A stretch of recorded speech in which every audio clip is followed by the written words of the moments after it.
The wine of Babylon.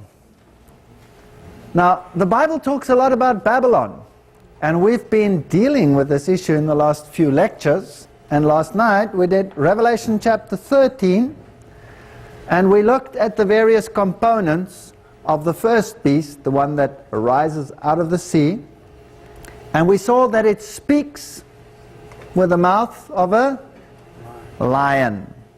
It has a lion's mouth, and the lion was the symbol of Babylon.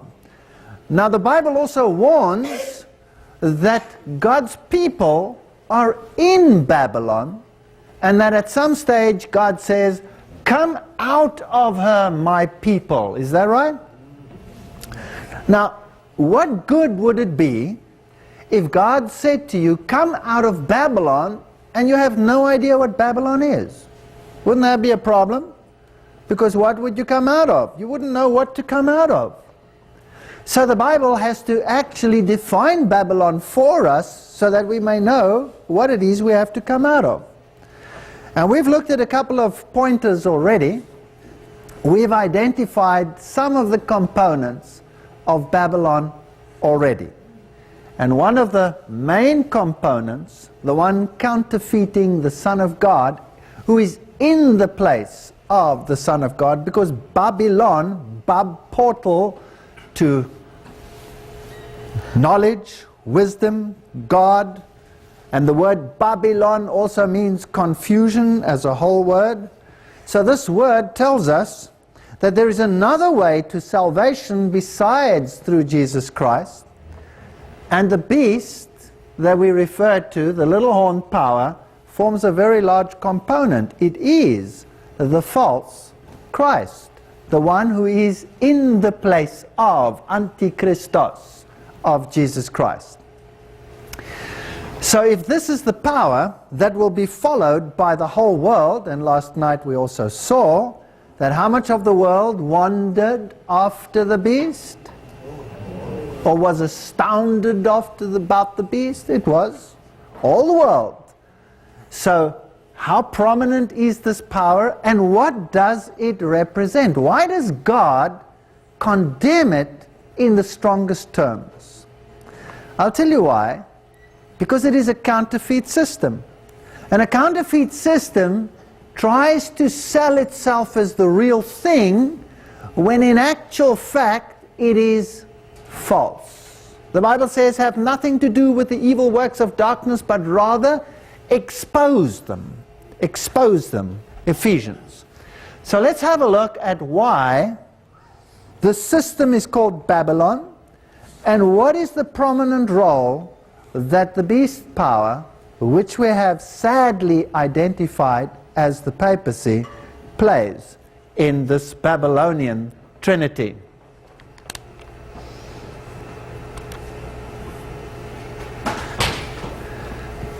We have also a more sure word of prophecy, whereunto you do well to take heed, as unto a light that shineth in a dark place, until the day dawn and the day star arise in your hearts. 2 Peter 1:19. We have to diligently study the prophecies. We have to know what's going on behind the scenes. We have to know why and wherefore God says things. Jeremiah 51:6 and 7, speaking about literal Babylon, says, "Flee out of the midst of Babylon and deliver every man his soul." Now the type, literal Babylon, is our lesson book to tell us why God calls the end time confederacy also Babylon. "Be not cut off in her iniquity. For this is the time of the Lord's vengeance. He will render unto her a recompense." So this system is a deceiving system. It has a false religion and leads people to perdition. Babylon has been a golden cup in the Lord's hand that made all the earth drunken. The nations have drunken her wine, therefore the nations are mad. In other words, the nations that drink the wine of Babylon, they go crazy. Wine in the Bible, now if Jesus is the vine, then the wine that comes forth from the vine must be what he says, must be his fruit, must be the doctrines. So Babylon has false doctrines. Now we're not going to deal with all the false doctrines tonight. We're going to look at why the Bible defines the system as Babylon. And we're going to go to ancient Babylon in order to do that. That is why it is called Babel, because the Lord confused the language of the whole world. Genesis 11:7-9. This has been a thorn in the devil's side ever since that time. When they were building the Tower of Babel in order to unite in apostasy towards God, because God had said he will never destroy the world by a flood again, they still built a tower in case he tried something like that in the future. So God separated the nations. And that is something that was essential for our salvation, because by separating the nations, this constant tension on this planet would lead people to seek God. Because if you are threatened by one or the other, you seek God. And God can stay in the minds of men. The devil doesn't like the separation, and he wants one unitary system whereby all will worship him. And there followed another angel saying, this is now the book Revelation, Babylon is fallen, that great city, because she made all the nations drink of the wine of the wrath of her fornication. Revelation 14:8. So in other words, here you have a system that is selling wine that is full of fornication. That is apostasy towards God. Now if you are apostatizing towards God, who are you serving? The other one. The other one. And he also has a garb. He presents himself either in this form or in that form, or whatever form he wants to present himself. But whatever form it is, it's not God's way, it's his way. So here is a false system that has been set up. Now Revelation 16:19 tells us, and the great city, referring to spiritual Babylon, it cannot be ancient Babylon, because God said ancient Babylon would never be rebuilt. So that serves as a type. And a type, by definition, is always smaller than the antitype. The Lamb stands for Jesus Christ. So the Lamb is just a small example of the greater, more prominent antitype, which is Christ himself. Babylon, the type, stands for those who would apostatize against God, and on a larger scale at the end of time, it represents all those who in confederacy work together to oppose God. Jerusalem served as a type, as all of those who would seek God and seek salvation through the Lamb. So that's typology. So here we have this great city was divided into three parts. So now we know Babylon has three components, and we're going to deal with all three of them in this lecture series. Don't miss any of this. And the cities of the nations fell, and all the great Babylon came into the remembrance before God, to give unto her the cup of the wine of the fierceness of his wrath. So if you stay in Babylon, then you're going to have to deal with this side of the issue. God will recompense. And I saw three unclean spirits like frogs. This is heavy. The spirit that actuates Babylon consists of unclean spirits. And they came out of the mouth of the dragon.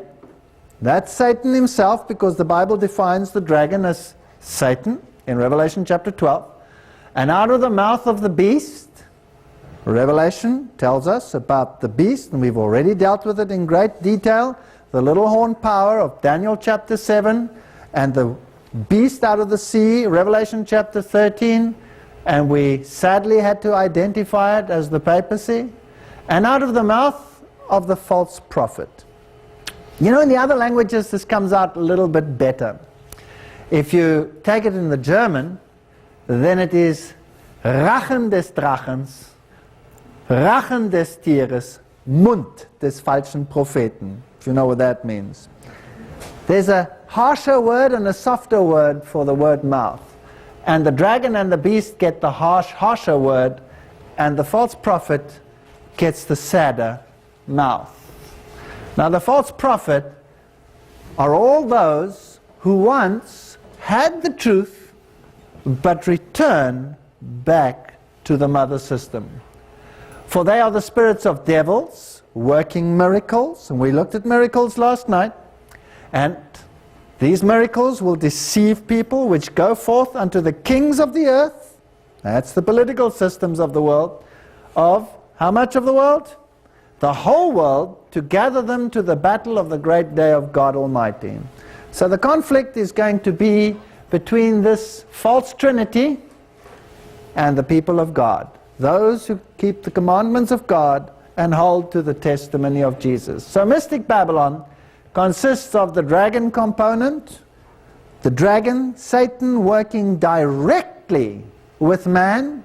That would be spiritism, strange occurrences, appearances, all of those spiritualistic activities. The beast, organized religion, culminating in the papacy, and the false prophet, those who once knew but are returning to false prophecies.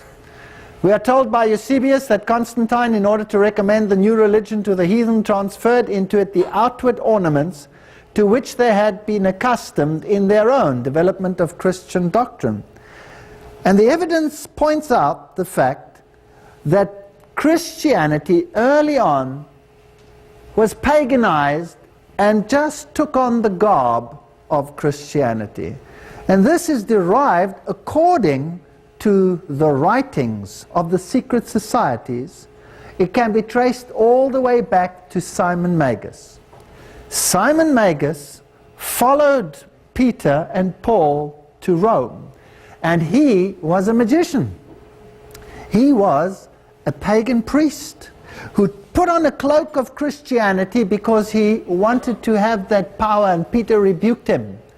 And this Simon Magus, by the way, the name Simon also means Peter, he followed them to Rome, and this occult mixture between paganism and Christianity finds its seat in him. He was the Petra, P-T-R, and the Petra, Peters, have nothing to do with Simon Peter, the apostle, but have to do with Simon Magus. I know that after I leave, savage wolves will come in amongst you and will not spare the flock. Even from your own number men will arise and distort the truth in order to draw away disciples after them. The teachings of Magus, of Simon Magus, having come from Sumeria, were Kabbalistic in nature. And out of Kabbalism comes Gnosticism. And Gnosticism is the teaching that the Messiah is the Osiris of old. So the ancient Egyptian mythologies, which come from the Book of the Dead, which come from Thutmose III, who was the very Pharaoh who clashed with Moses, who was the high priest of occultism and paganism. This religion of Osiris and Isis, the goddess, this, how shall we say this, anthropomorphic human input into this religion, and androgenic worship, because the deities were both male and female and they were interchangeable. This religion is what was brought into Christianity. Now the ancient gods, if we want to find the thread into modern Babylon, we'll have to look at ancient Babylon. The Chaldeans worshipped Bel or Merodach, and then there was Ninus the sun. And the sun was also worshipped as Tammuz. And the women of Israel were very apt to weep for Tammuz, because he was an artificial, a counterfeit Messiah. The devil had the Messiah prepared before the real one, so that people would not accept the real one. How do we know Jesus is the real one? Do you remember the prophecy we dealt with? Do you remember the prophecy on the Messiah, the 70-week prophecy, where the rabbinic curse says, that you are cursed, your hand, your finger, your wrist, your arm, that you are cursed if you should number the 70 weeks, because it identifies the real Messiah spot on. So the counterfeit Messiah was already there, and he was Tammuz. Then there was the goddess Rhea. She was also worshipped as Ishtar, from which we have the word Easter today. Astarte, Beltis, and she was the queen of heaven. She was the queen of heaven. And she was known as the wrath subduer. Now, in Catholicism we have exactly the same thing. It is stated nobody comes to the Father except through Jesus, but nobody comes to Jesus except through Mary. And Mary is the mediatrix. She is the wrath subduer. So we have a similar system to what we had here in Babylonian times. Now if you take these religions and you look at them on a worldwide basis, in Egypt these deities were worshipped as Isis, the goddess, and her son Osiris. And Osiris was the one who died, became part of the sun, was resurrected, and came back to this earth as Horus. Horus, the divine child. And the divine mother, Isis. So you have mother and child worship. In India, they were worshipped as Isi and Iswara. It's the same religion. In fact, the Babylonian religion is today the universal religion of all the religious systems. China, it was Shengmu and the Holy Mother and Son. In Greece, Ceres and Irene and Plutus. In Rome, it was Fortuna and Jupiter Pure. This was the ancient system of worship. It's interesting that in the latest seminar taking place about Christianity in the world today, the so-called Jesus Seminar, where they are speaking about a new reformation. God forbid that we should call it a reformation. Amen. Where they talk about a reformation and want to put Jesus on a par with Osiris. I have a problem with that. Amen. Because the one is a counterfeit of the other. And the religious doctrines associated with the Book of the Dead, which concerns Osiris, is totally the opposite of what the Bible says. Well, Ezekiel 8:16 says that the door of the temple of the Lord between the porch and the altar were about 25 men, with their backs towards the temple of the Lord and their faces towards the east, and they worshipped the sun towards the east. So ancient Israel, although they knew God and knew the power of God, were already diverted towards this paganism. I'll tell you why. Because it's a very sophisticated religion. Don't underestimate paganism. We think these peoples were silly or stupid because they worship pagan gods. We're no less stupid. Did you know that? Most of my life I served pagan gods. Didn't even know it. Didn't even know it. But that's the fact. So, they worship the sun because sun worship is a perfect counterfeit of messianic worship. So in other words, it's easy to substitute the one for the other, put him in the right garb and apply the right liturgy, and you've got a religion. Now the religion comes from the legend of Nimrod and Semiramis. Nimrod was a warrior against the Lord, and he was the one who apostatized, and then he was put to death, and his widow Semiramis claimed that he had been resurrected or had been taken up to the sun and had been reborn through her. And as the fish swims in the waters of the Euphrates, so the fish symbol became the symbol of the God that protected Nimrod in this transition. And then she gave birth to the child, who was, of course, the birth, the rebirth, the resurrection, if you like, in a child of Osiris. In Scandinavia, they were worshipped as Frigga and Balder, Venus and Adonis in Rome, and Ashtoreth and Baal in Phoenicia. And the child became the sin bearer and became the savior. And this was his name. He was called Zoroaster. By the way, Zoroasterism is alive and well and living in the Middle East.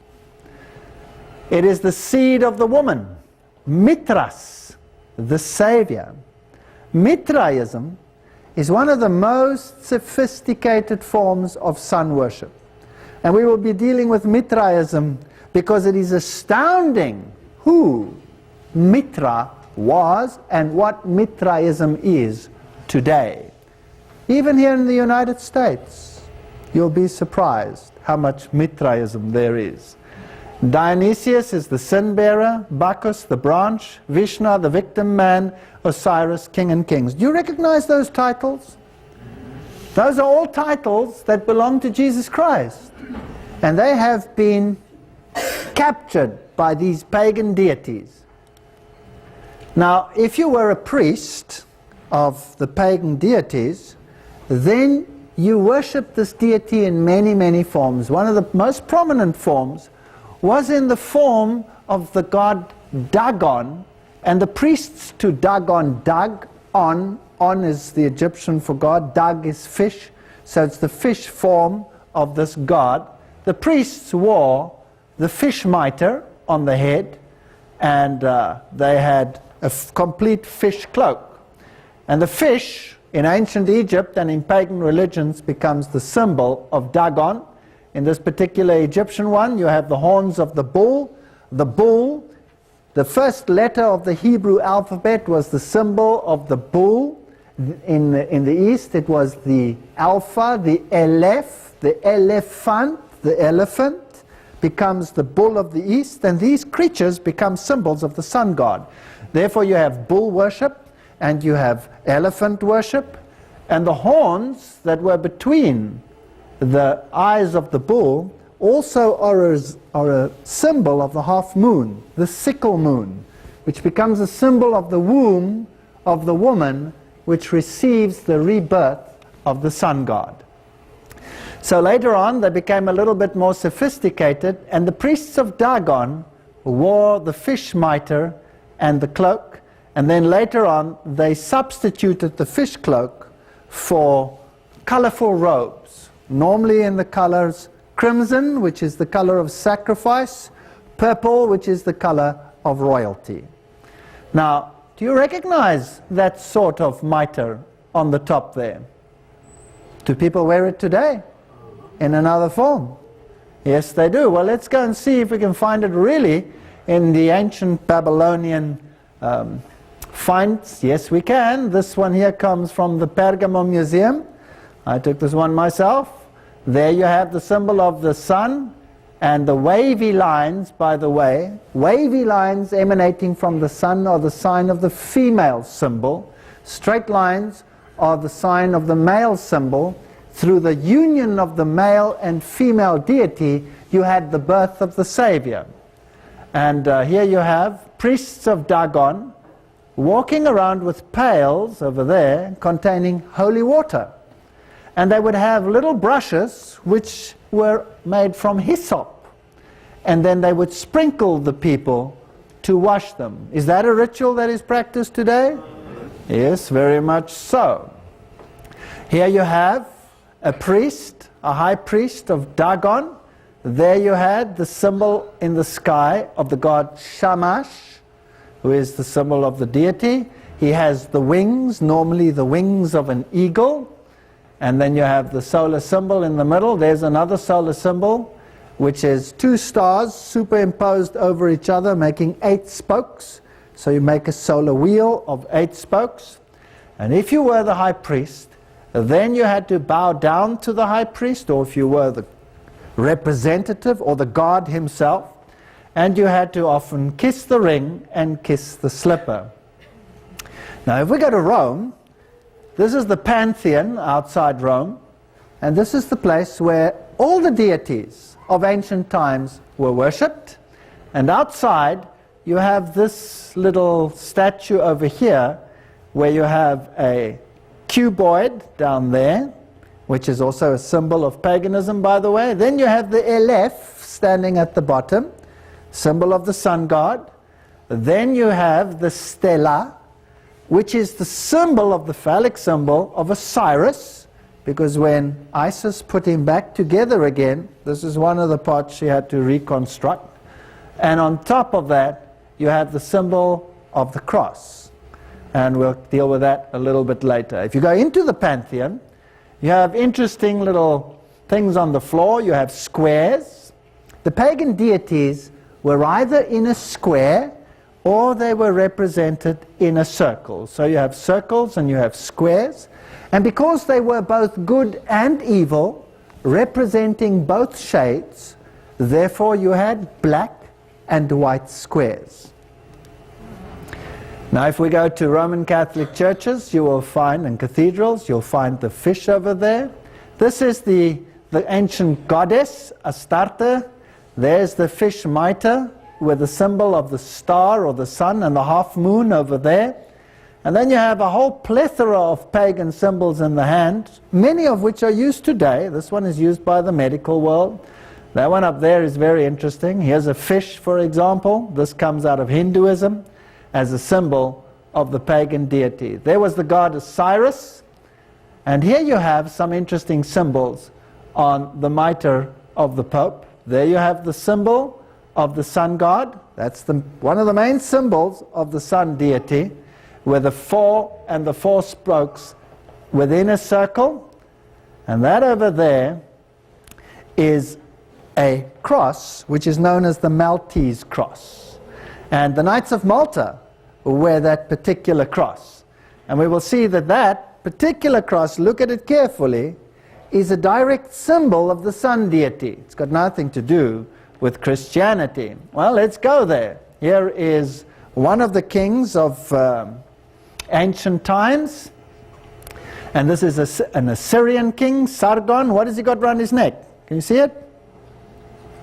This is in the British Museum. There you have the Maltese cross, which is the same cross that the Pope has on his side. And he's pointing here with his finger, like this, which is also a symbol of the one, meaning the one deity, the number one, the one stands for the sun god. There you have the symbol which we just saw on the mitre of the Pope, symbol of the sun god. There's another symbol. You have the compass, the set square and the compass, which you find in Freemasonry. Over there you have the half moon with the sickle in it, which you find in many religions. There you have the multi-layered one, as you find in the Aztec religions of sun worship. And there you have the triple mitre, the three aspects of the sun god. Those are some of the main symbols of sun worship as you find them in ancient times. Where do you think we'll find them most prominently today? Probably in the papacy. Well, all of these are wearing fish mitres. Those are mitres of Dagon. Let's go to Basilica San Clement, one of the churches in Rome. Let's go down to the bottom. You will find that they used an altar which on the one side was inscribed with Christianized symbols and on the other had petroglyphs of pagan sun worship. So both religions worshipped in the same capacity, used the same venues, switched the altars, and eventually they fused into one. Church history tells us Christianity became the established religion of the Roman Empire and took the place of paganism. Christianity, as it existed in the Dark Ages, might be termed baptized paganism. It's very interesting. Let's see what the Roman Catholic Church has to say about this. The Story of American Catholicism, page 37. It has often been charged that Catholicism is overlaid with many pagan incrustations. Catholicism is ready to accept that accusation and even to make it her boast. The great god Pan is not really dead, he's baptized.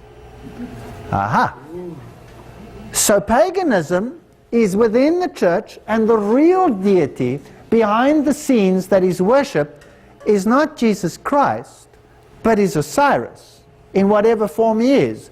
In the form of Pan, you would find him in the groves. He was the god of the groves. He was the god of fear. That's where the word panic comes from.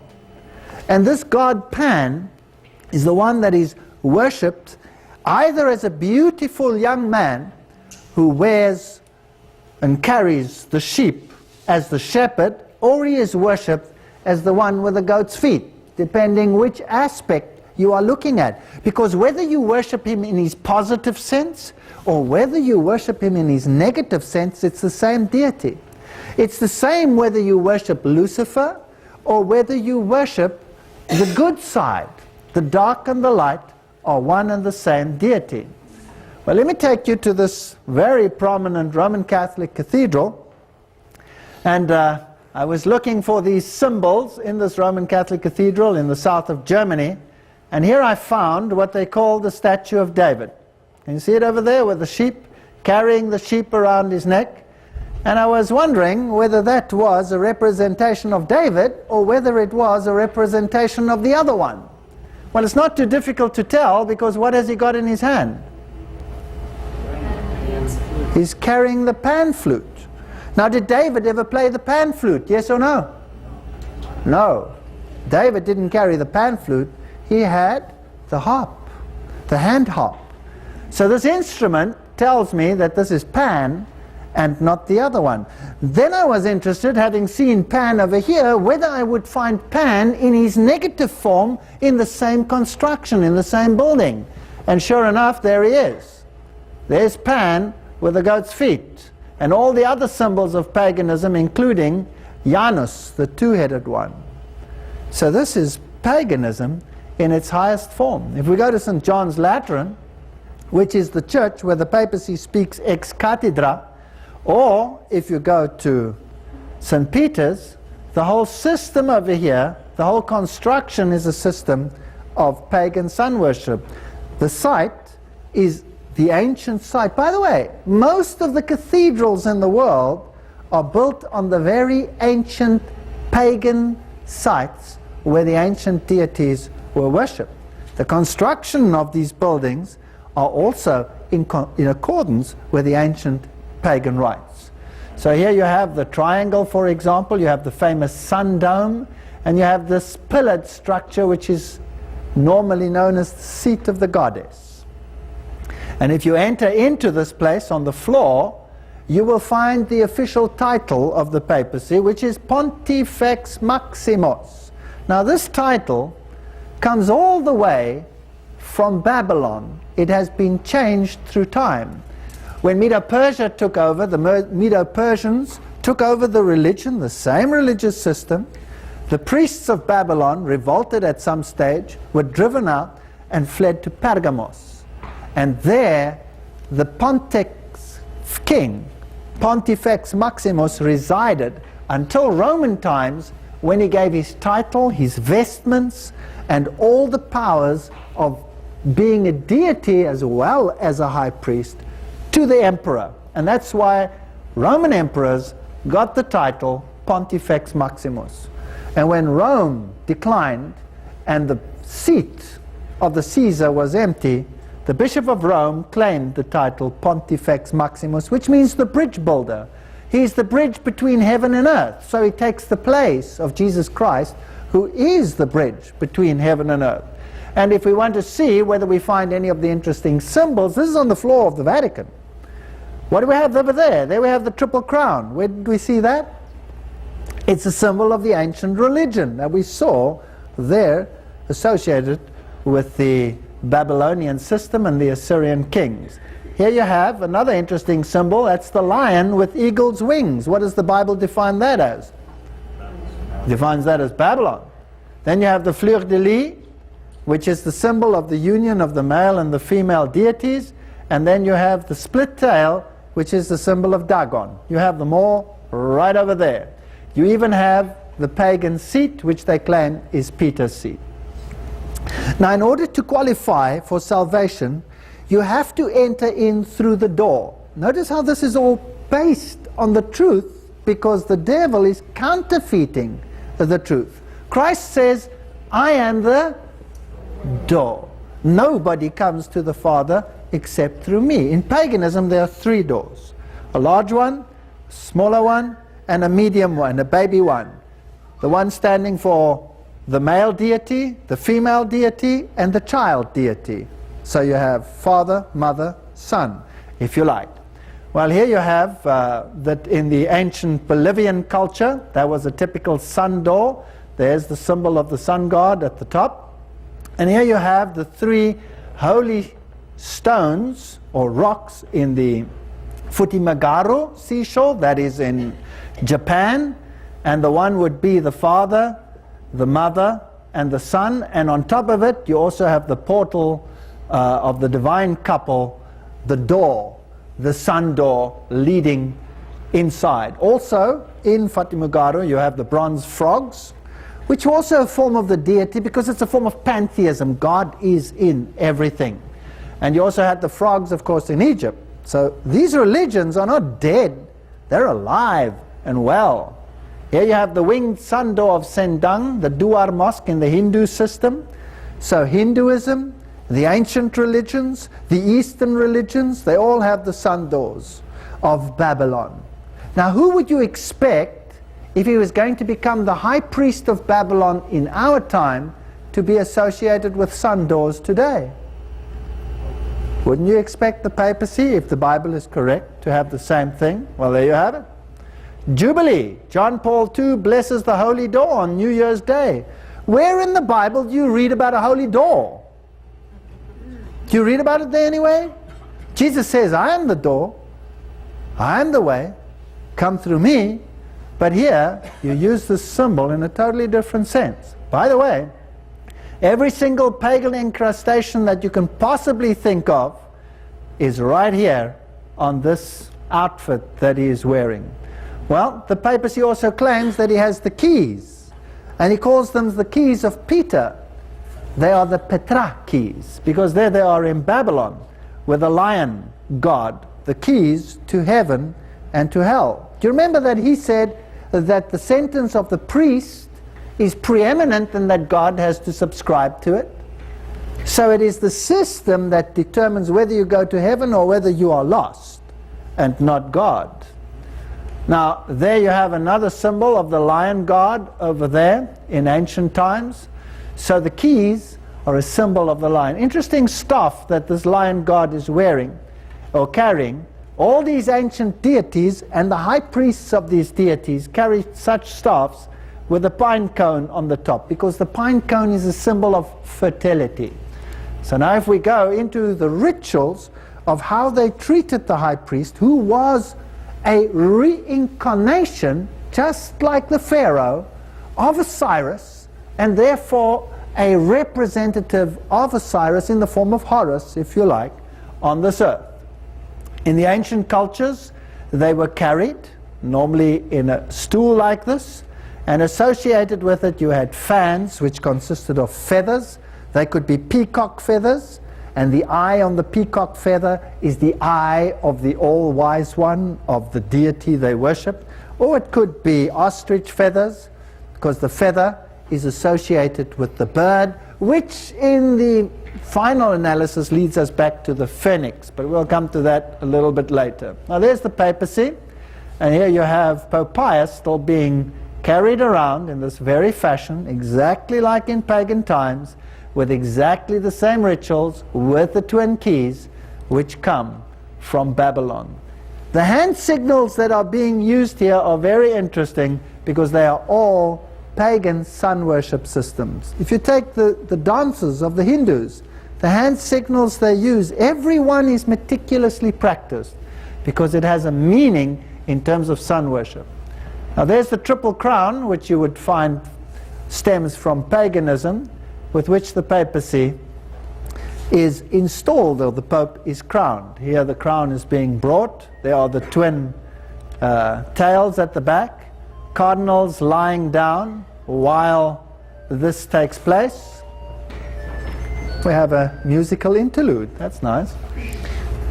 Here you can see the ordination of new bishops and cardinals. Look at them lying down, exactly as it was in pagan times. Here you have a triple tiara of the pagan god, 1800 BC. Note the triple crown, 1, 2, 3. And there you have the horn tiara of the Assyrian winged god. There you have the triple crown in Krishna, which is Hinduism. So the triple crown is a symbol of the ancient religion of Babylon. And there you have the winged bull cherub, also with the triple crown. stemming from Assyrian times, Babylonian times. So the one who wears the triple crown now is the high priest of the ancient deities. Here's the tiara of Pope Sixtus. There are 6 serpents beneath the occult pyramid on this one. Now, let's look at mother and child worship. Mary and the child Jesus. This symbol is exactly the same as you have in paganism.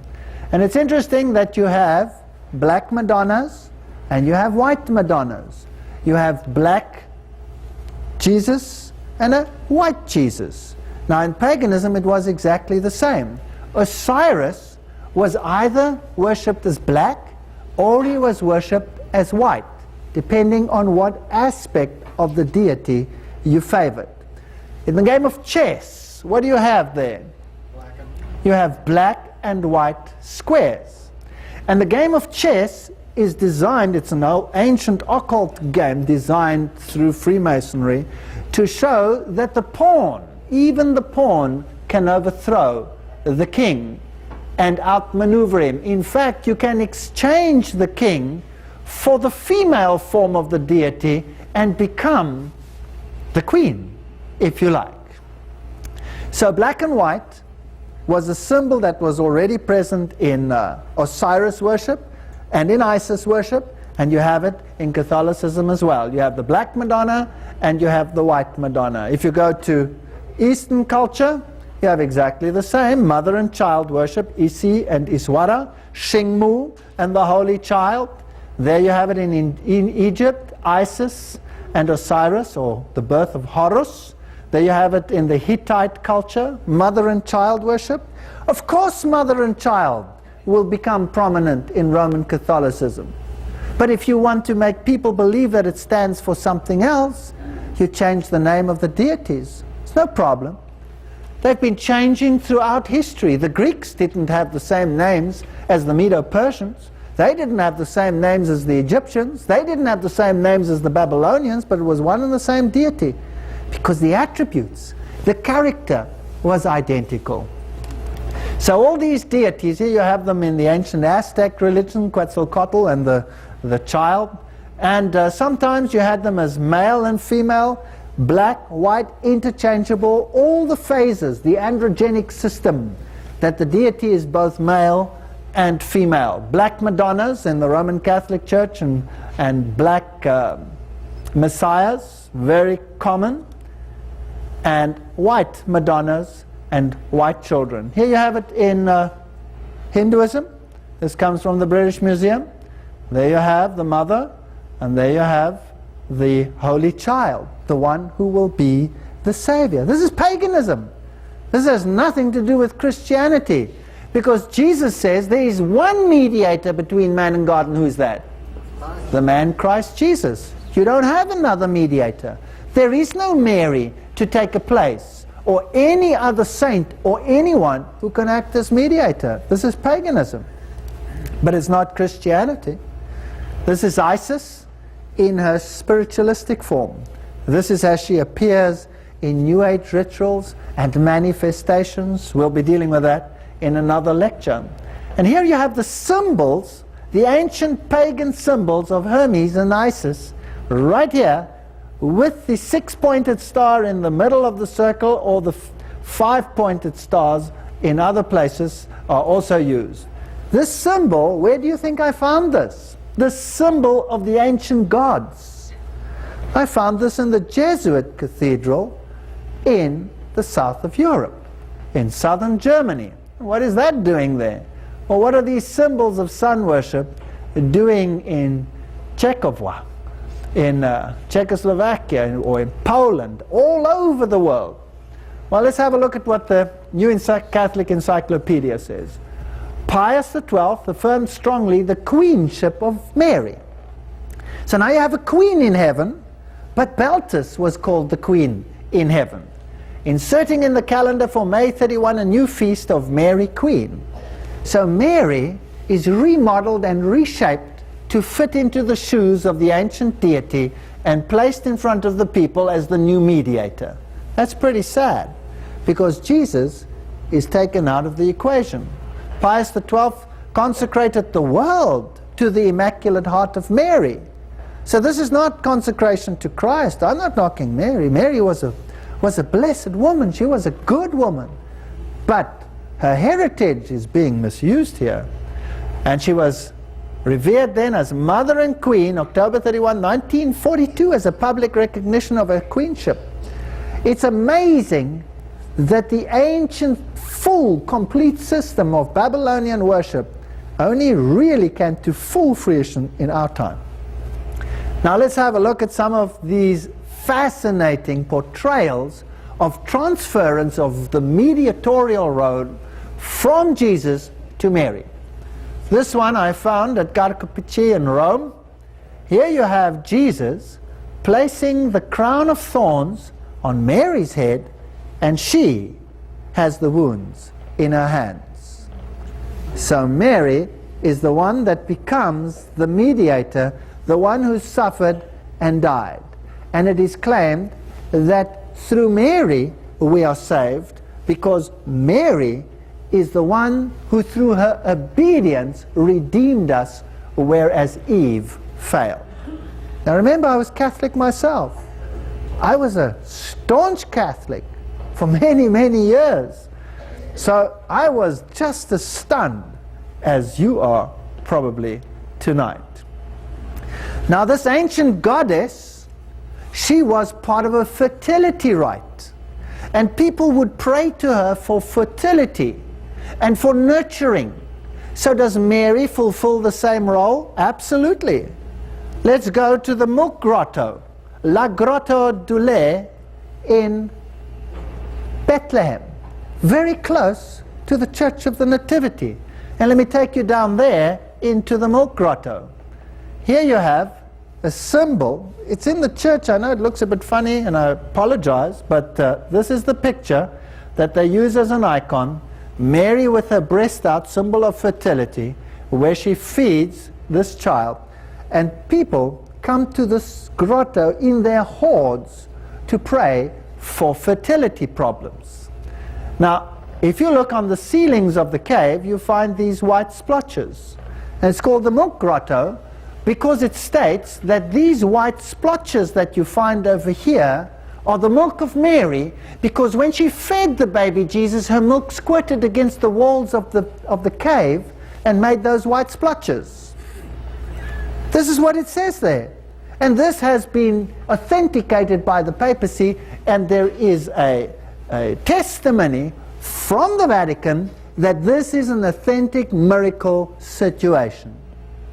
Now I asked the guide there, who happened to be also the cantor of the Church of the Nativity, that's the one, the big one, where all the trouble is in Israel now, the cantor himself. I asked him, excuse me, I'm just a little bit curious. These white splotches that we see against the walls, I've seen them in all the other caves as well.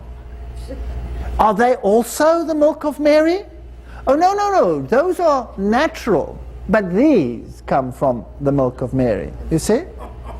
Now, this might sound a bit ridiculous, but I'm just showing you that the same fertility cult surrounding this ancient deity is also ascribed to Mary. And actually, when you think about it, it's quite sick. Now, if she is queen in heaven, that means she is the goddess of heaven. Now, Mary, the queen of heaven, here you have a Catholic picture where angels are crowning Mary as queen. Here you have, on an entrance in another cathedral in Europe, you have Mary being crowned by the Father and the Son as Queen of Heaven, while the worshippers at the bottom are not worshipping either the Father or the Son, but their homage is towards Mary. Here's another one with Jesus looking on, giving his sanction, while the archangels are crowning Mary. Here you have another crowning of Father and Son, crowning Mary direct. So now it's not an angel, it's Father and Son direct. And here you have the Pope praying in front of a statue of Mary, and here you have him crowning Mary.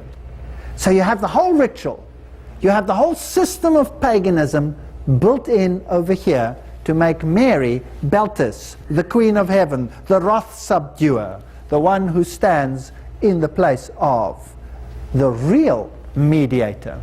So if you have this picture over here, you have the Holy Spirit, and above there you have Mary in the center.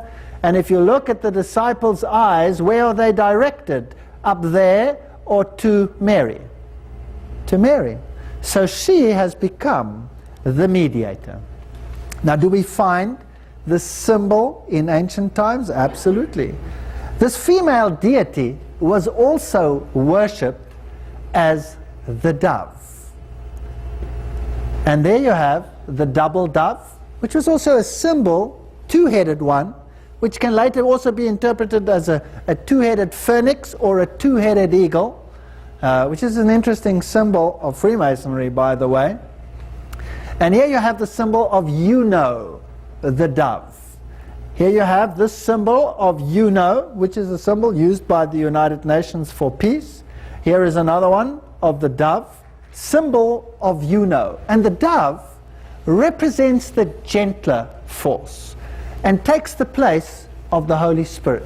So the female deity is also the one that is the one who emanates as the gentle one, the Holy Spirit. So when you find over many, many preaching rosters, you find this symbol, you're not always sure. Is it a reference to the Holy Spirit, or is it actually a reference to Juno? And when you find it in the solar blaze, is that what Christianity is all about? Ezekiel 8:13 and 14. Turn ye that again, and thou shalt see greater abominations that they do. Then he brought me to the door of the gate of the Lord's house, which was towards the north.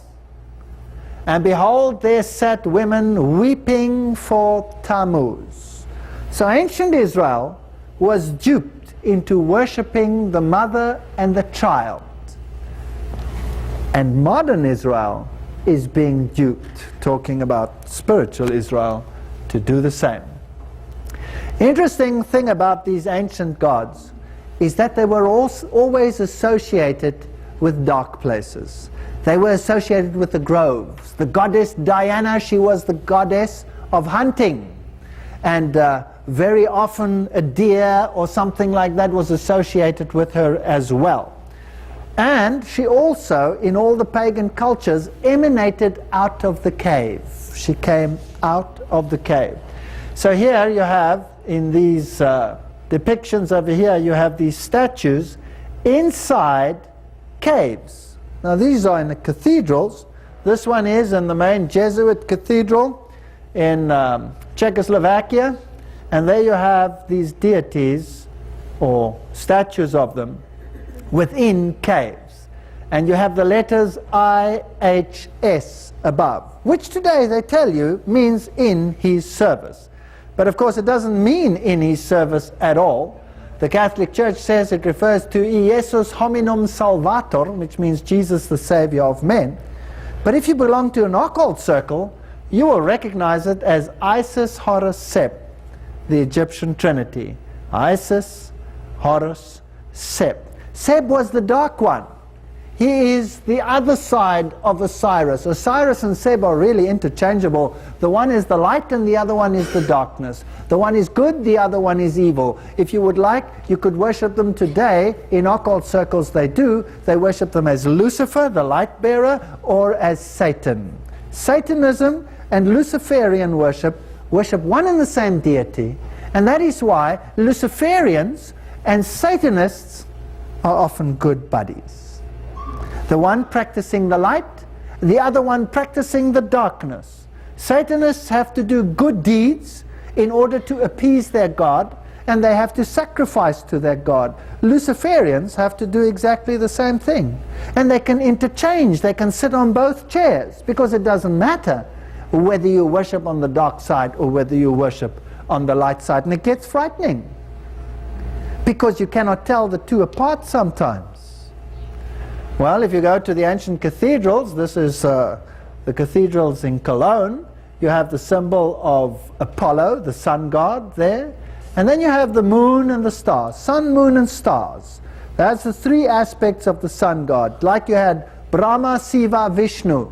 Brahma, the sun rising, Shiva, the sun at the meridian, Vishnu, the victim man. The sun plunges into the waters at night, becomes Dagon, the fish god, or Poseidon, rises out of the water and is worshipped either as Poseidon or the serpent or the triune form.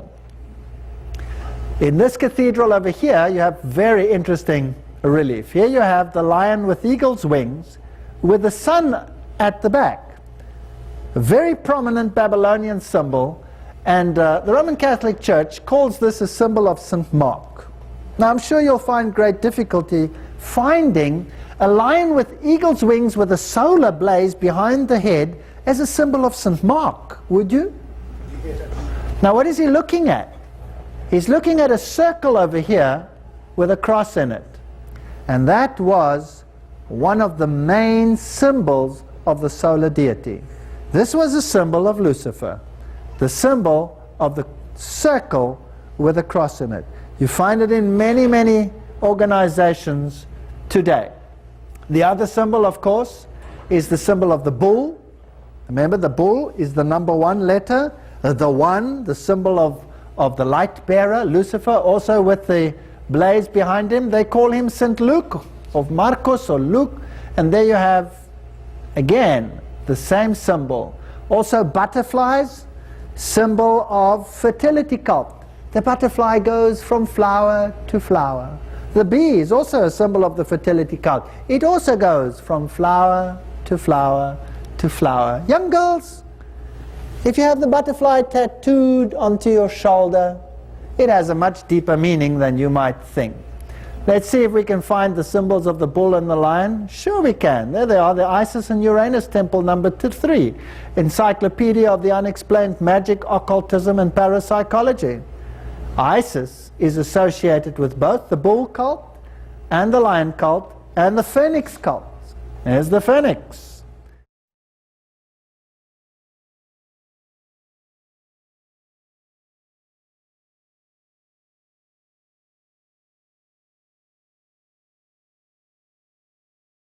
All right, back to Catholicism. If you go to Roman Catholic gardens associated with cathedrals or with monasteries, in the garden you will find Mary often depicted in a cave situation. It's the goddess of the grove. Where do you read something like that in the Bible? The goddess of the grove. And Mary in the cathedral's basements is also in the cave and comes out of the cave, and here you have the occult way of writing Mary. The M is capitalized over here, M. The M is the sigma on its side, and it's the symbol that is used by the occult world. Masonry, Freemasonry, uses the M as well as one of its chief identifying features. Then you have the A as a triangle, and it's a sexagesimal triangle, 60, 60, 60 degrees. It's a 666 triangle. The dot of the I is superimposed on top, and the dot becomes the symbol of the sun. It also has another connotation which is somewhat naughty, which we will leave out. And then you're left with Rhea, who was the ancient goddess of the East. So here you have her in her full glory coming out of the cave. And interesting, what you will also find in paganism is 3 arches, as you can see it over there. Now I've already shown you 3 arches in ancient temples when we went to Petra. Remember?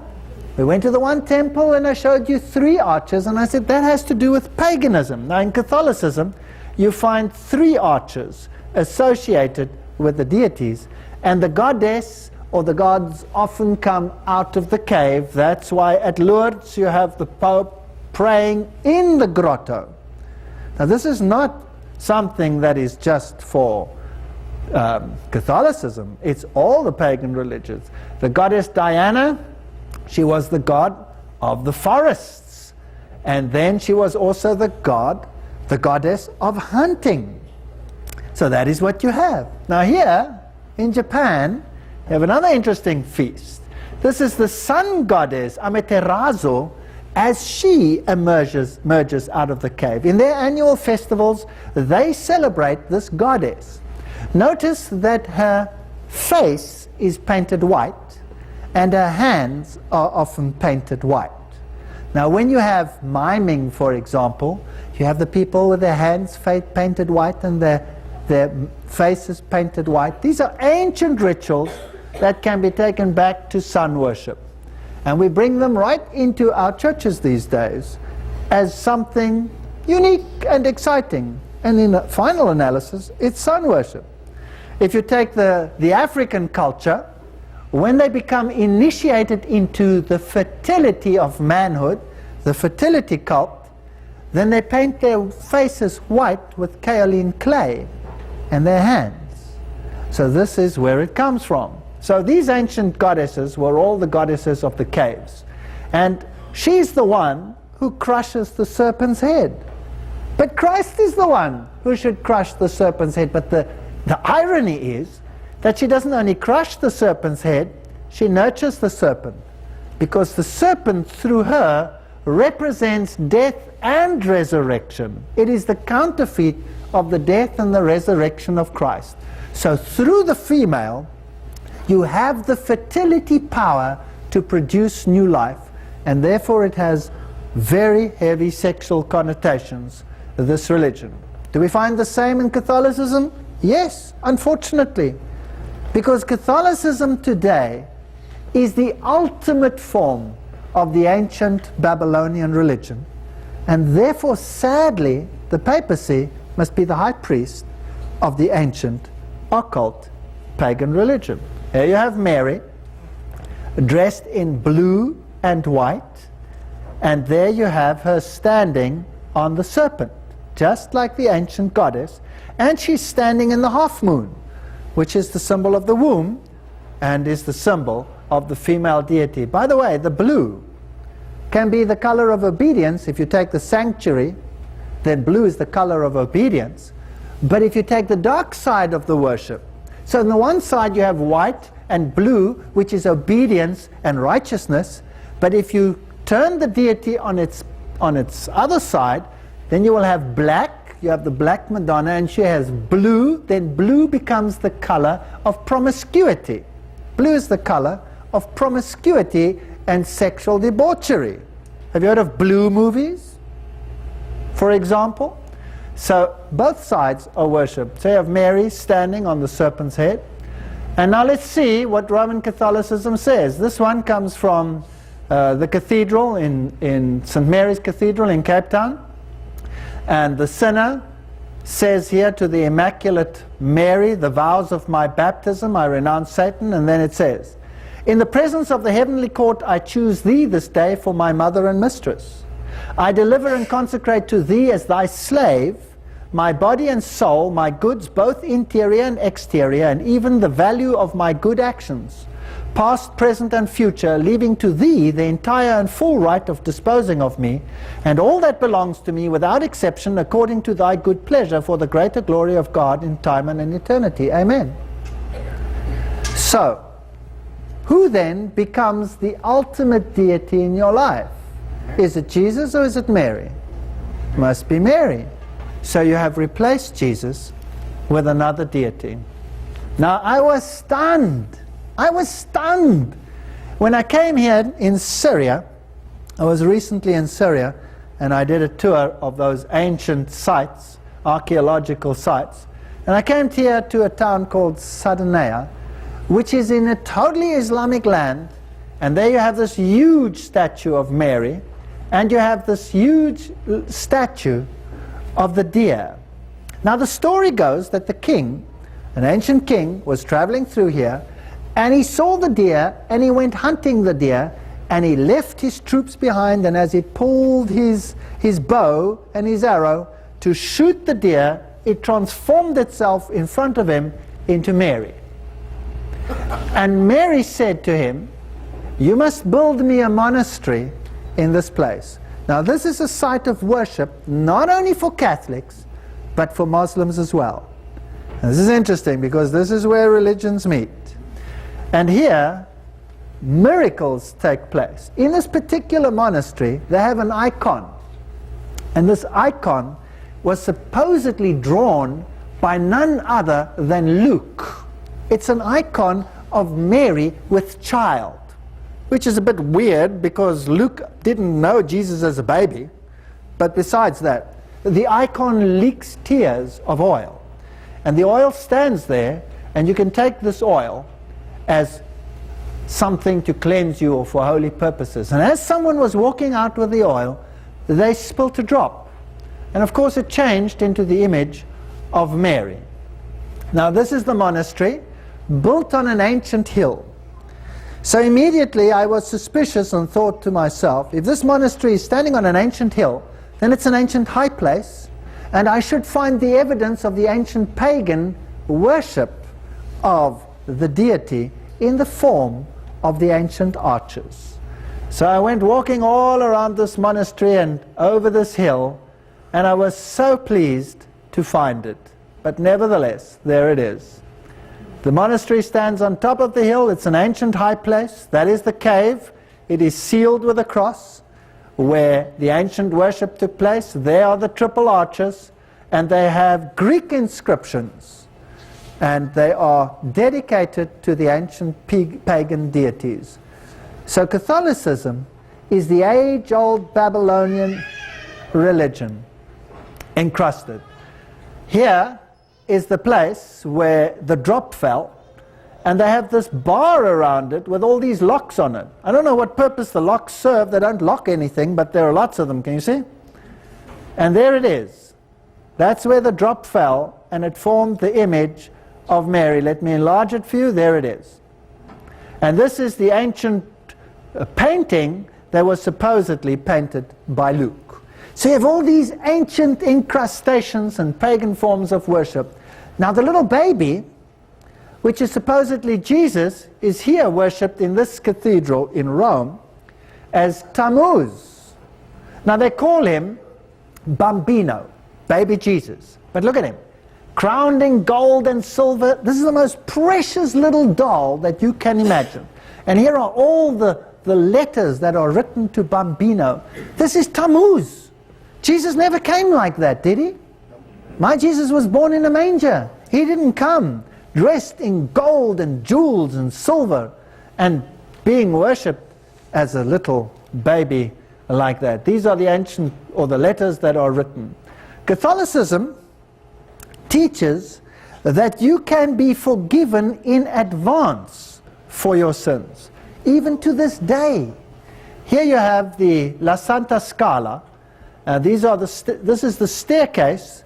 Catholicism claims some amazing stories. To this day, it sounds unbelievable, that this staircase is the one that Jesus stood on when he was condemned by Pilate.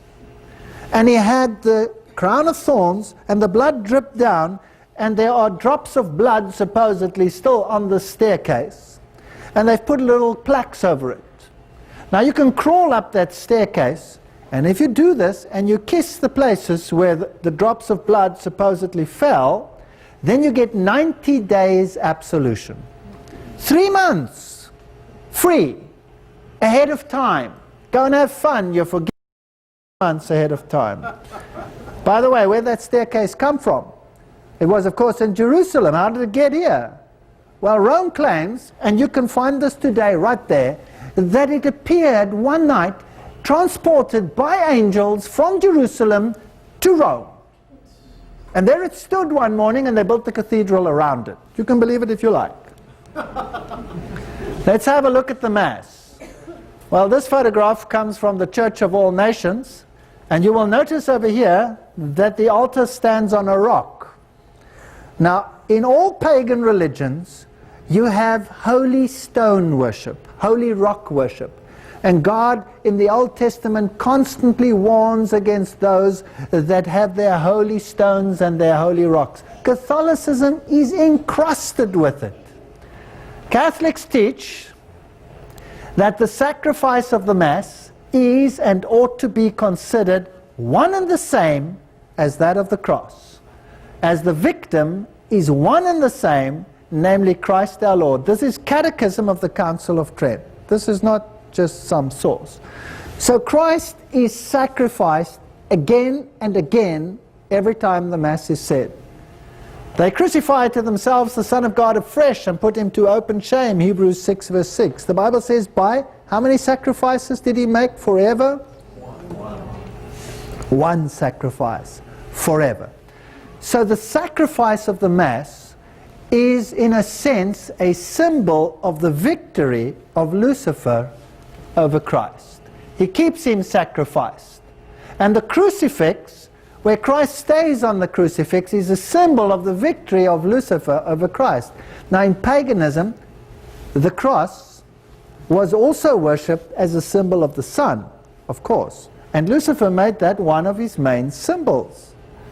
Now, Hebrews 10 verse 14 says, by one offering, one sacrifice, he has perfected forever them that are sanctified. If you look at the Vatican, this comes from the Vatican Museum, you have an angel supporting the Triple Crown, supporting Christ on the cross, keeping him on the cross. So the crucifix, in a sense, is a symbol of victory over Christ. And the eating of the bread is an ancient pagan ritual. The Eucharist or host has the letters IHS on it, Isis, Horus, Sep. And the host, from the Latin meaning the sacrifice, the round wafer, whose roundness is so important in the Roman mystery, is another symbol of Baal. Babylon, Mystery Religion, Ancient and Modern, page 129. So the roundness is a symbol of the sun. And there you have it in the even-sided cross, which is also the symbol of the sun god, the sun deity. All right, there we have it. In the Assyrian, you had the symbol of the sun, which was round, and it was placed in the half moon, which was the symbol of the birth into the womb of the sun god. And it was called Baal Hadad. And it was also often a star in a moon. And the star represents the star from the east. It was called the dog star. And it was a representation of Sirius. Now, remember the ancient Magi, the three wise men that came to Jesus. Is that right? Now, occultism today, in the Masonic form, teaches that the wise men followed the star in the east and followed it to Bethlehem. That's what they teach. Question: if the wise men came from the east, then where was the star relative to them over Bethlehem? It was in the west. So in actual fact, the star that they are serving is not the star which represents Jesus Christ, but the one in the east which represents Sirius, the dog star, and is a symbol of Lucifer, not of Jesus Christ. So that was the ancient Mesopotamian symbol of Baal Hadad, the star or the round disk. It doesn't matter whether it's the one or the other. The one is simply the form Horus, which is the rebirth, and the other one is the form Osiris, which is the adult form. It doesn't matter which one it is. So here you have the symbol of Osiris, the round disk, in the half moon, which is the symbol of Isis, or there you have the symbol of Horus, which is the birth of the sun, the S-O-N, and the half moon. Now, who uses that symbol today? Which religion has that as its main symbol? Islam. Islam has this as its main symbol. And Islam and Catholicism stand side by side. You go to the Middle East. You go to Islamic countries where evangelism is forbidden, where you may not proselyte in the name of Jesus Christ. You will find the mosque and the Catholic cathedral next to each other wherever you go. Whether you go to Amman, whether you go to Jerusalem, whether you go to Syria, you do it. And you will see the Roman Catholic cathedral and this one standing side by side. Why? Because it's the same deity. It's Baal Hadad. Let's have a look. Here is the Pope with the wafer, the roundness representing Baal. Here he is with a cup. Bacchus was the god of wine and drunkenness, and they served fermented wine, whereas the biblical symbol was no leaven in the bread, and therefore if the leaven is a symbol of sin, then it must have been unfermented wine as well. But they use fermented wine and the round symbol, and they place it in a monstrance which has a half moon in it. And by the way, on this particular Catholic monstrance, you have wavy rays of the sun and straight ones. The wavy ones represent the female deity, the straight ones the male deity, and this one has the letters SFS on it. Now in the mysteries, you have to work out what these letters mean. S was the 6th letter in the Greek alphabet. F is the 6th letter in whose alphabet? Ours. SFS stands for 666. You have to know their little tricks. Here's another monstrance, and there you can see it very typically, the half moon. And then when the Mass is said at a high Mass, then the disc is placed in there, and you have exactly the same symbol for the deity that is used in Islam. Exactly the same symbol. And there's another one, another monstrance for the wafer. It's placed in there, and you have Baal Hadad. Well, there you have it too in ancient Hittite culture. And there you have the symbol of the peacocks, by the way, as well. There you have the half moon. There you have the face of Apollo, the circle. And then you have the laurel wreath, normally with 13 leaves around it. Oh, by the way, which mighty organization on our planet uses that symbol? Amen. The United Nations? That's very interesting. UN. Un. That, by the way, is another name for another deity. But we'll come to that later. Here you have Mitra. Mitraism. Now Mitra is the one who kills the bull. And here you have a dog helping him. And there you have a serpent helping him. And you have a scorpion stinging the bull in a very strategic place. And if you look at the hat of Mitra, it looks like that. That's the Mitraic hat, Mitraism. Now I want you to look at that hat carefully, because in a later lecture we'll pick it up. You'll be stunned where we pick up the hat of Mitra. Very interesting. The structure of the cult was hierarchical through a series of 7 grades, each of which had a special symbol. Corax was the raven under Mercury. Nymphos was a made-up word meaning male bride. These are the levels of Mitraism. Under Venus, the goddess. So the priests of Mitra had to be celibate, because they were married as a male bride to the goddess Venus. Do we have a religious system today where the male priests have to be celibate? Yeah. All right. Then we have Miles under Mars. We have Leo under Jupiter. Perseus under Luna, the moon. Heliodromos under the sun, Sol, the sun. And finally, we have Pater. That's the highest grade, the top grade of Mitraism. Father under Saturnius. And Saturn is the god of the underworld. Saturn is the god of death. Saturn is the equivalent of the god Seb in the Egyptian trilogy. Now, Pater, father. Do we have a religious system today where the priest is celibate, where the deity is referred to, the one that is the mediator is a female, and where he is called father? Do we have a system like that today? Well, you know, they say, but let me not be strange here. Let's just say, if it looks exactly like the old system, then what's the possibility that it is the old system? 100%. 100%. I agree with you. The Egyptian sun god Osiris, he was worshipped by feeding a round wafer bread, exactly as they do today. And this host is carried ritually through the streets in Catholicism as it was in pagan times. Baal Hadad, the system, is the system of Rome.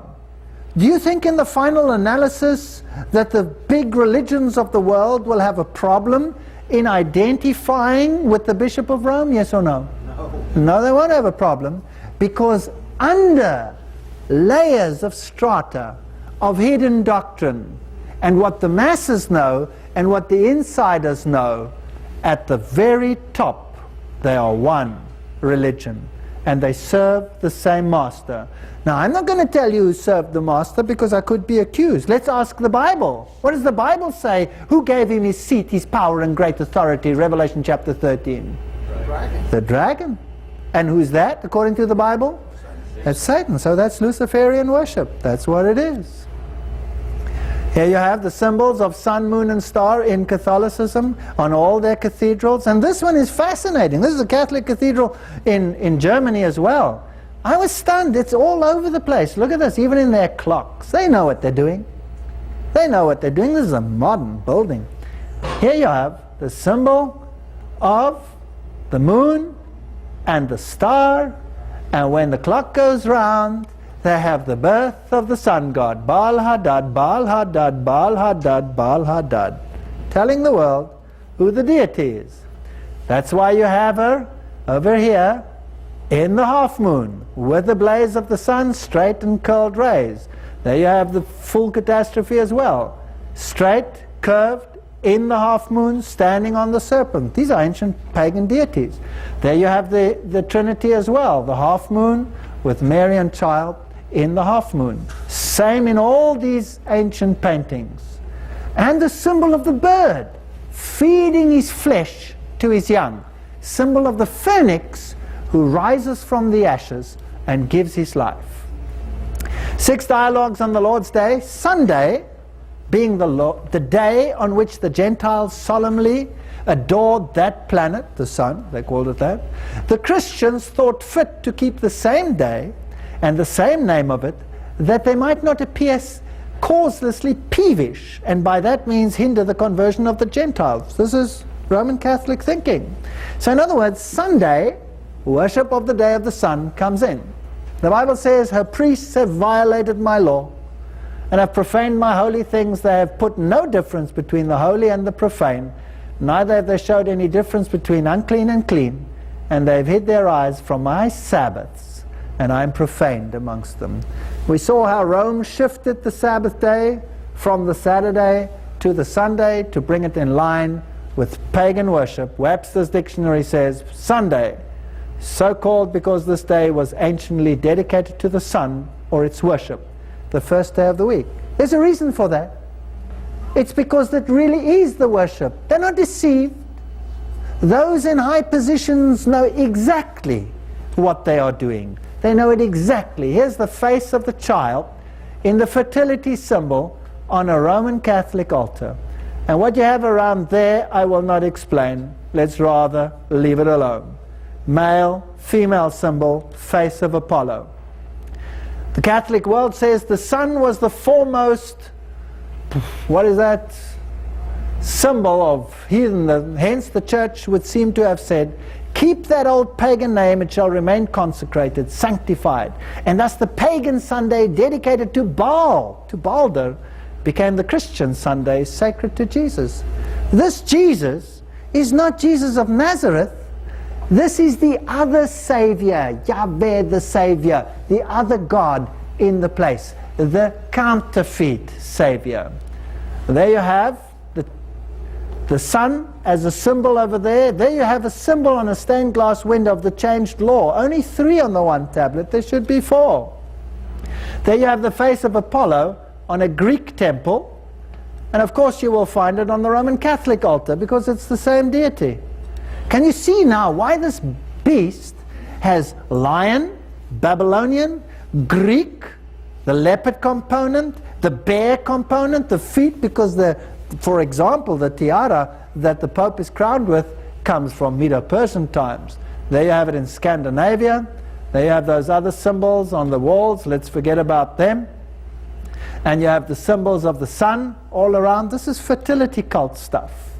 And this whole issue over here is a symbol of the victory of Lucifer over Adonai. We'll have to go into occultism to see that. It's really quite scary. And we'll come to that. There's another triple crown over there, supposedly representing God the Father. So here you have the crucifix being carried around, the symbol of the death of the one and the resurrection of the other. What about halos? Well, there you have a halo in the Japanese god of happiness. There you have a halo in Krishna. There you have a halo in a Hindu deity. It's a symbol of the sun. And there you have a halo in a Roman Catholic figure. This one I photographed in the cathedral, brand new cathedral that they built in London, the Roman Catholic Cathedral. It has so many pagan symbols it just boggles the mind. And by the way, the crosier is the serpent. Can you see that? They lean upon the serpent. Very interesting. Well, here's another Eastern deity with the halo behind it. And there are the Japanese and Chinese ones with the halos behind them. And the symbol of the cross. There you have it in Mesopotamia. It was a symbol of the sun god. This is long before Christ. Long before Christ. There you have it again in a Mesopotamian relief. And there you have it, this cross in the form of an ankh.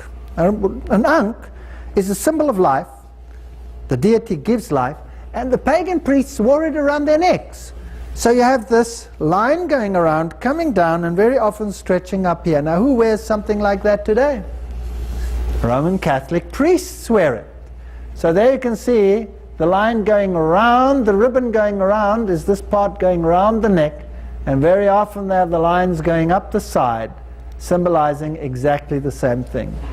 This is a statue of Mary holding lightning in her hand. Now, what's Mary got to do with lightning?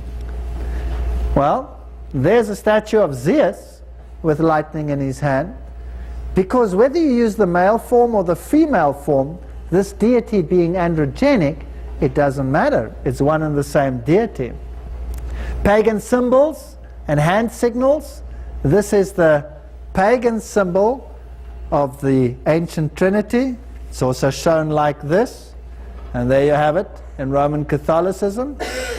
And there you have it in the ancient statue of Jupiter, which today is revered as the statue of Peter, by the way, but it comes straight out of a pagan temple into the Vatican. And there you have him with the ancient pagan symbol. There you have someone kissing his feet. And there you have the same symbol in the Nordic tribes. There you have the hand of Buddha, exactly the same thing. Or you have it in this form, the 3 fingers. There you have it in the papacy. There you have the same symbol in Buddhism. Can you see that? If they all use exactly the same, aren't they all exactly the same? Behind the scenes. Now let's get to a little bit more modern cathedrals.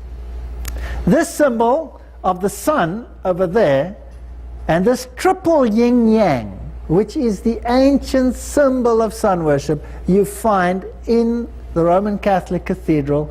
And this one here is phenomenal. Here is the symbol on the floor of the cathedral in London, the main Catholic cathedral. It is the ancient triple yin-yang, which they've reduced now to 2, just reflecting good and evil. And in the middle, it makes this structure, which is the Mitsotom. Have you noticed that on these animated TV production, kiddies games on television, the superheroes, Superwoman and super this and super that, they carry the Mitsotom, symbol of the sun god, symbol of Lucifer, and they throw it and go yip.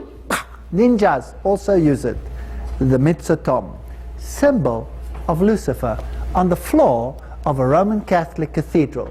If you're not satisfied yet, let me take you to this Roman Catholic cathedral. This is one where the prominent people of the world, I'm talking about the world leaders, where they meet. What's this on the door of a Roman Catholic cathedral? Do you recognize it? It's a yin-yang on the door of a Roman Catholic cathedral. And inside the cathedral, what is this? Black and white squares representing the good and the evil aspects as you find it in Masonry. And what is that? The phoenix rising out of the ashes, symbol of the resurrection and life-giving force of the light-bearer Lucifer.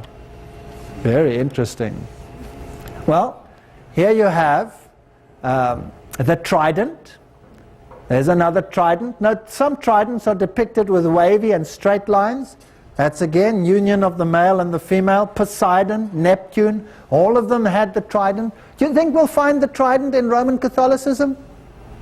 Well, we should, if it's a symbol. There you have the trident over there as a symbol in Hinduism. And there you have it in the church. In Roman Catholic and in Anglican churches, if you look carefully, you'll find the trident either just blatantly or on top of Christ, or in some cases over here, this one has the full catastrophe. He has the pagan hand sign, he has the pagan globe, plus he has the trident over there. Here you have the fleur-de-lis in the ancient Assyrian cherub god. There's the fleur-de-lis.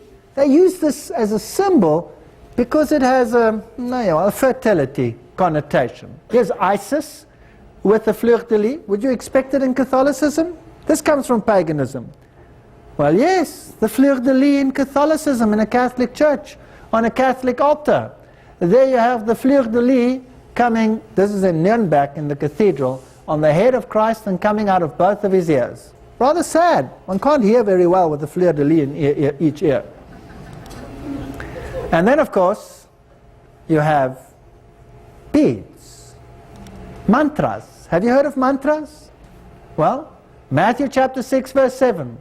When you pray, use not vain repetition as the heathen do, for they think they shall be heard for their much speaking. A mantra is a repetitive prayer to put you into an altered state of consciousness. And that is what we have in the music today, where young people, when they are taken to certain festivities where drugs often are associated, they also use mantras built into the music to place them in an altered state of consciousness so that another power can take over. So mantras, repetitive prayer, are a symbol of all the pagan religions. You will find it in Islam, you will find it in Catholicism, you'll find it in all of them. And where does it come from? From Babylon. There you have the pagan priests of Baal with their mantra beads in their hands. There you have Hindu deities with their mantra beads in their hands. And this, of course, is another very interesting symbol. This is the eye of Osiris. Hathor, the eye of the god Osiris, the one-eyed god. There you have it on the altar of a Roman Catholic cathedral in France. It is always the symbol of Osiris, the symbol of the male form, Osiris, or the female form, the cow, Hathor, the sacred cow, the female deity. She was worshipped as in the fertility cult as a cow giving milk, nurturing the young, or as a beautiful woman. And of course, sadly, you have that symbol probably in your pocket right now if you have a wallet. And there you have the same symbol. The triangle is sexagesimal. That means it has 60 degrees mostly. 666 triangle. In the mysteries, the 0 counts for nothing. So if you have 360 degrees, you have 3 plus 6 plus 0, you have 9. 9 is the 6 upside down. 9 is one of the highest numbers in occultism. There you have the same symbol on a Roman Catholic altar. Here you have it in the New Age movement. And when you go to the cathedrals, you'll find it everywhere. Symbol of Hathor or symbol of Osiris. There it is in front of a Jesuit cathedral on a stela. Also, you have over here the shell, symbol of the universe. There were 360 degrees in the universe. There were 36 rooms. By the way, all our systems are incrustated with this pagan culture. If you take a pack of cards, there are 4 suits, there are 4 seasons, there are 52 cards, there are 52 weeks in a year, because you had this movement through the zodiac of the planets. And this is all depicted in card playing, in chess, in all these games. But in any case, the shell was a symbol of the zodiac and the movement through the zodiac. Poseidon was one of them. Here you have, in Roman Catholic Church, you have John the Baptist using the Coptic shell with the pagan symbol to baptize Jesus. By the way, the water is in the form of the female deity symbol. And there you have it over the arches of the churches. There you have Venus born out of the shell. And of course it is one of the prominent symbols in the Catholic crest in St. Peter's. Every single pagan symbol, you will find it there. There it is in paganism, you'll find it in Catholicism with the Trinity involved.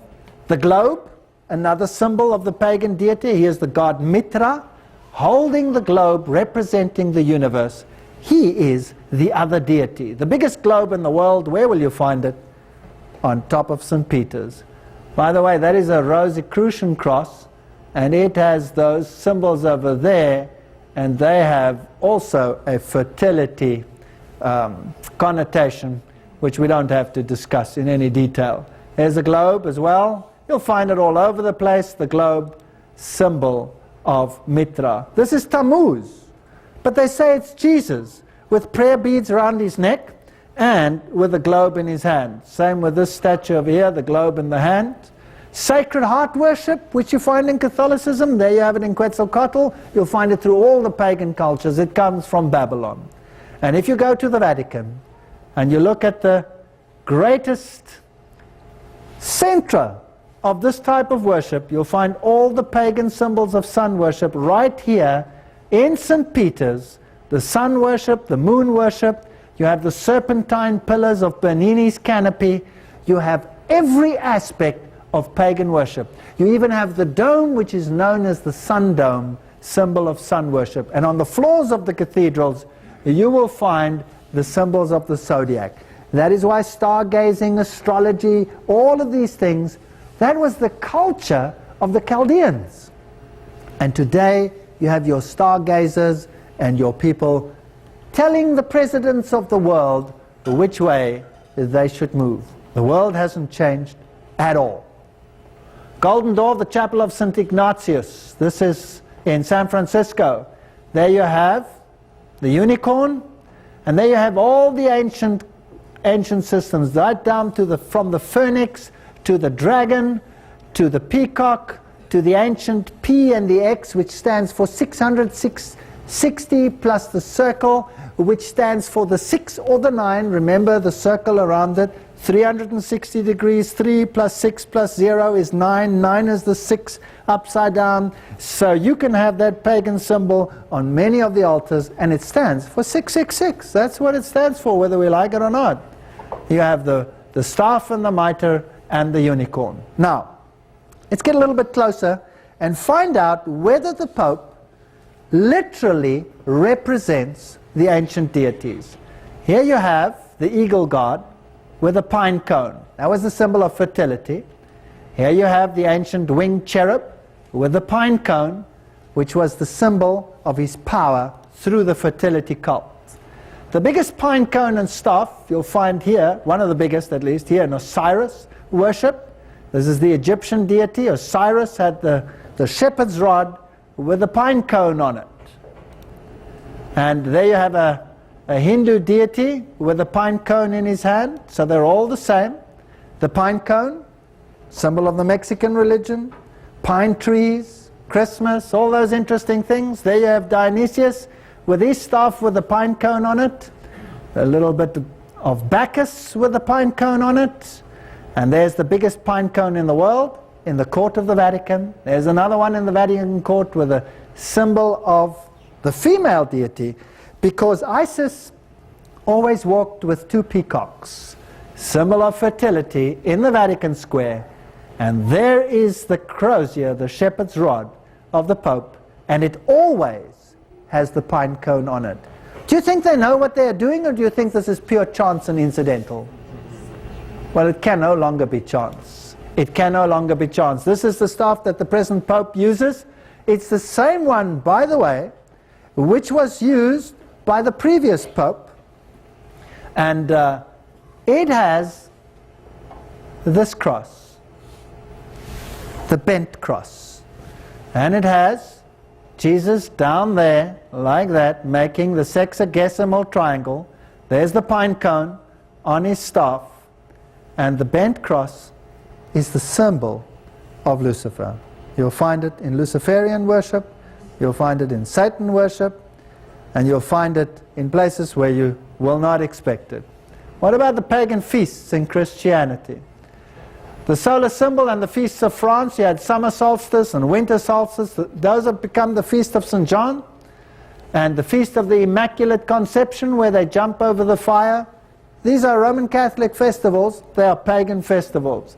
Here you have European sun worship and Druid worship, exactly the same thing, the lighting of the fire, the circular movement of the Druids.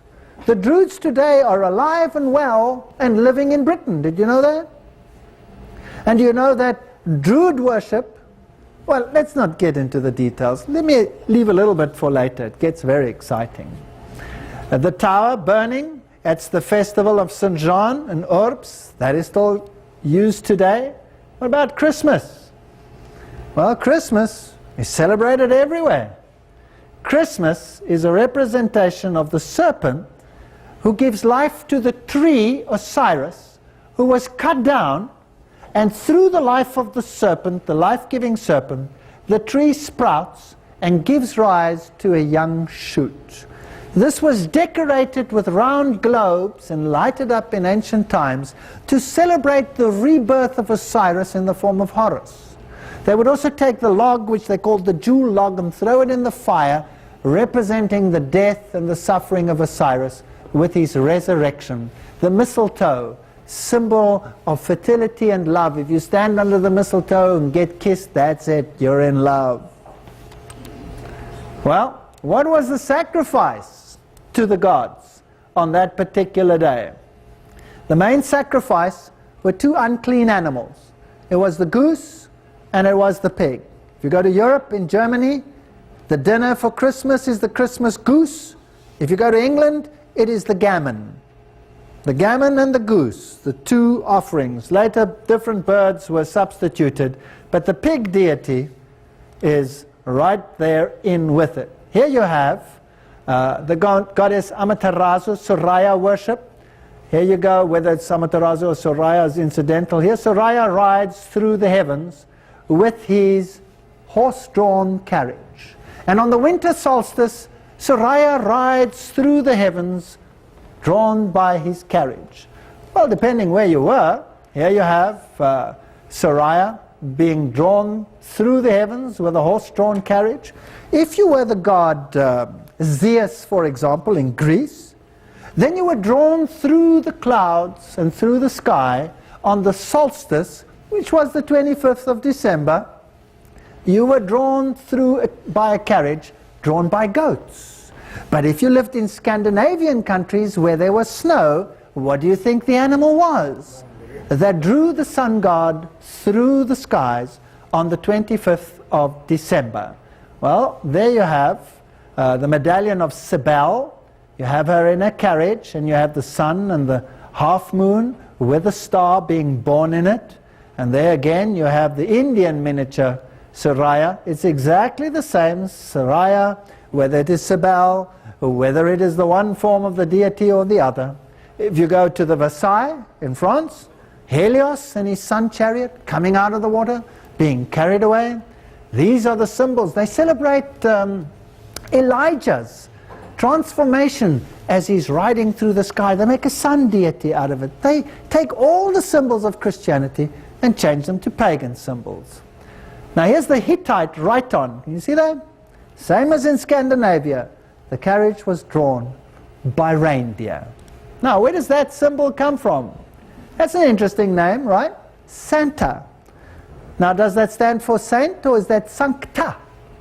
Santa is something totally different. Santa, if you re-scramble that and you take this whole system into consideration, then you could also get Satan. Now who designed the little happy man that rides through the skies? and made it available to all our children?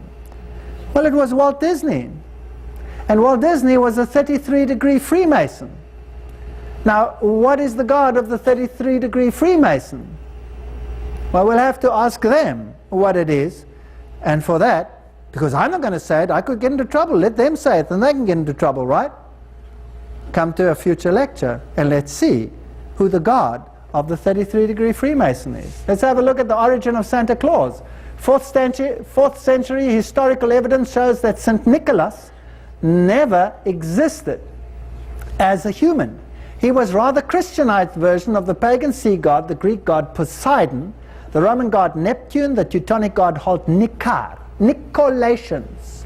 By the way, the Bible says in the book of Revelations that God hates those that adhere to the doctrines of the Nicolaitans, those who served at the throne of Nicholas.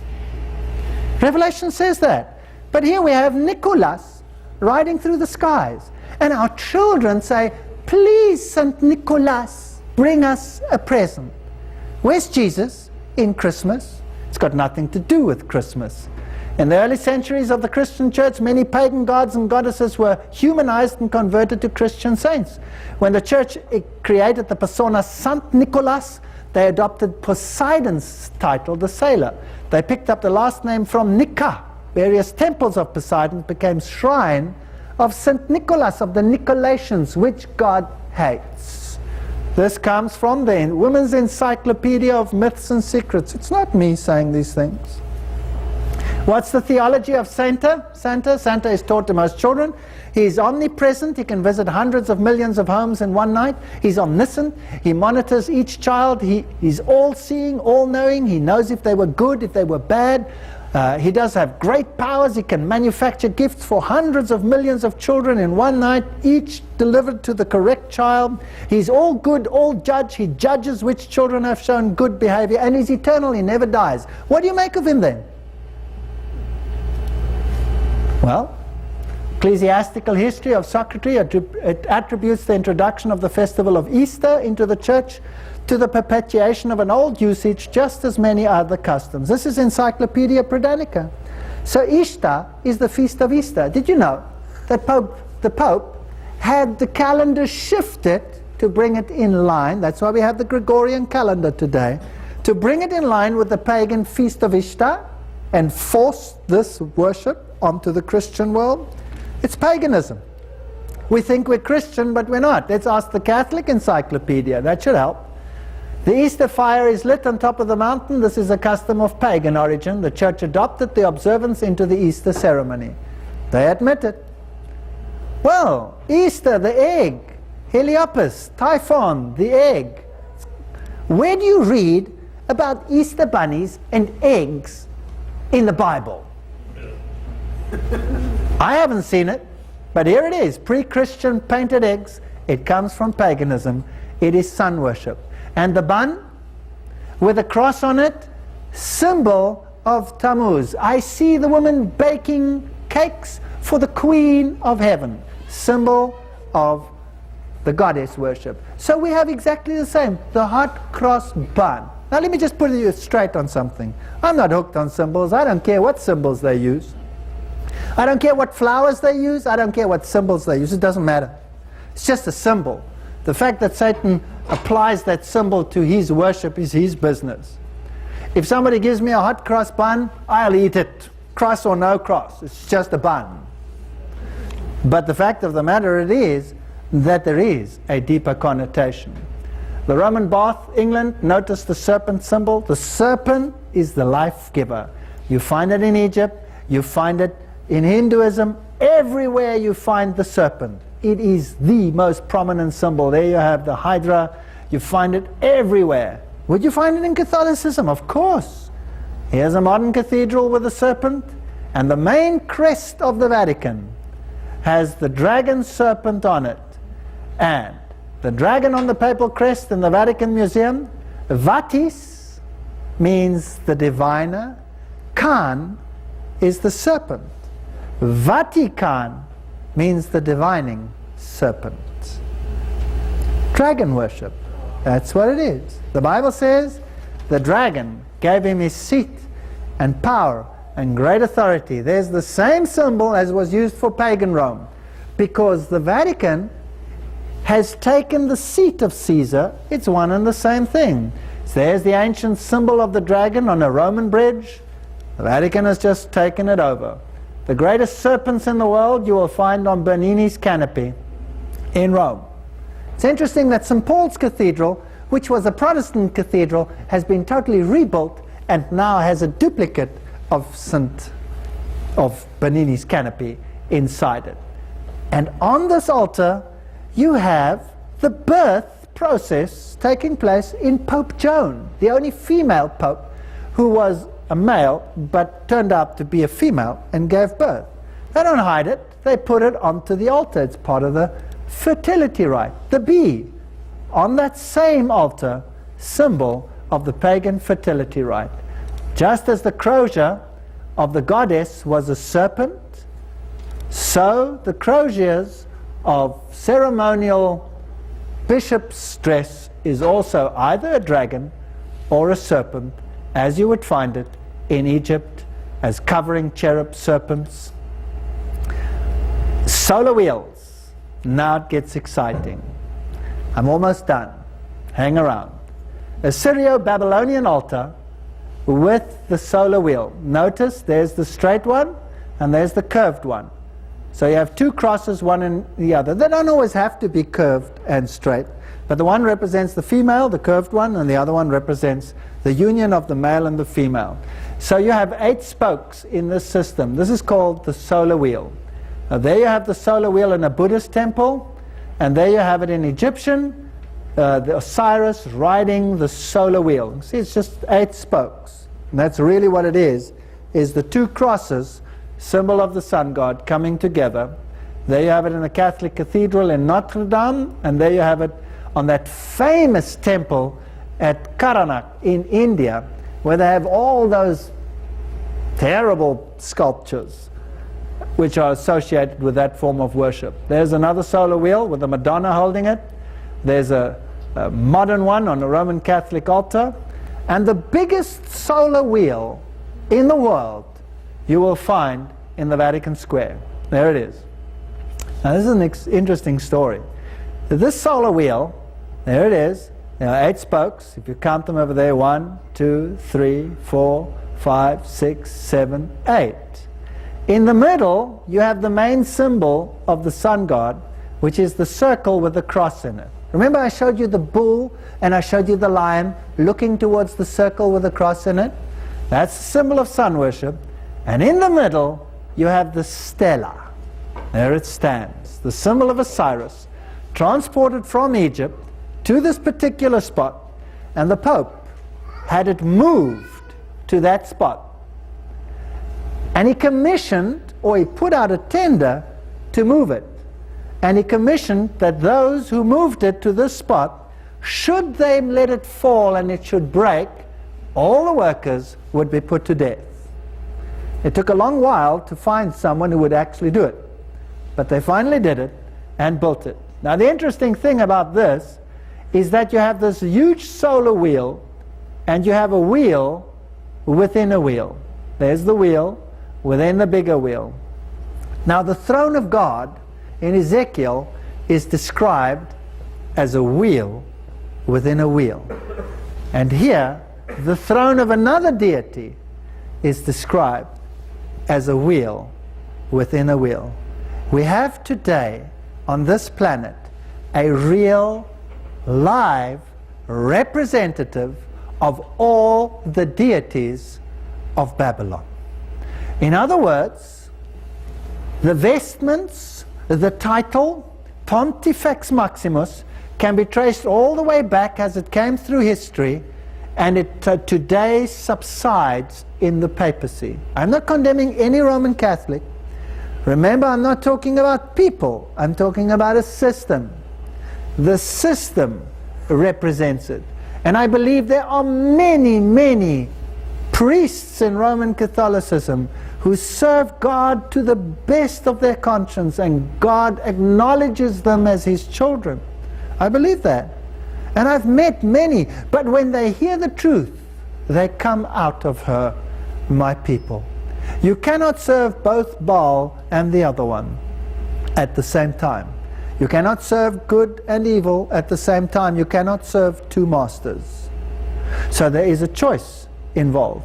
Now, if we know that this system represents not Jesus Christ, but represents the other light bearer, whose occultic name is Lucifer, then we must make a decision. And I'm telling you tonight, I believe, in fact, I know, I'm convinced, let's put it that way, that in the higher circles and in the inner movings of the secret societies within the system, they know exactly who they are worshipping, and I will prove it to you in future lectures. I'll put the quotes on the screen showing who the deity is that they worship by name. Then we have a king of Babylon today.